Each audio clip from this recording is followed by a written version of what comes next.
ភ្លៀងមេឃគង់ស្រឡះមេឃខ្ញុំនេះរាំងហើយនៅតែមានអាប់គិតទៅជីវិតខ្ញុំសែនអភ័ព្វមិនដែលបានជួបស្នេហាពិតដូចគេម្ដងឡើយមួយជីវិតគិតទៅជួបតែបញ្ហារឿងគ្រួសារស្នេហាក៏ដូចគ្នាកម្មអ្វីណោមិនដេចក៏តាមមកចងពីហេតុអ្វីបានជាជួបតែរឿងឥតបានការដៅក្រហើយចង់តែប្រឡ័យខ្លួនឯងផុតចំបែងលែងគិតរឿងរ៉ាវស្នេហាតែខ្លួនឯងនៅតែមានសង្ឃឹមថាមានថ្ងៃណាមួយនឹងជួបមនុស្សល្អលួងខ្លួនឯងឲ្យមានសង្ឃឹមជាថ្មីកុំព្រោះតែស្រីម្នាក់យើងត្រូវខូចចិត្តតទៅនេះត្រូវចាប់ផ្ដើមជីវិតជាថ្មីមិនខ្វះឡើយស្រីដែលគេល្អជាងនាងម្នាក់នោះ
សង្ឃឹម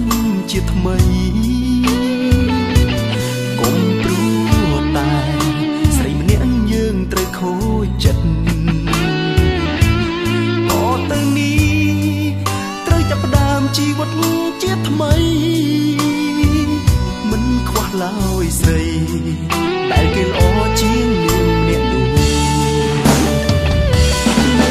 ផែនខ្វះអ្វីនោះស្រីដែលល្អ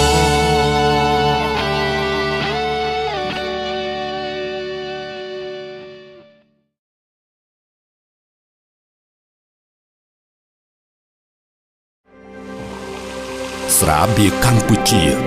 ស្រាបៀរជាតិមោទនភាពជាតិ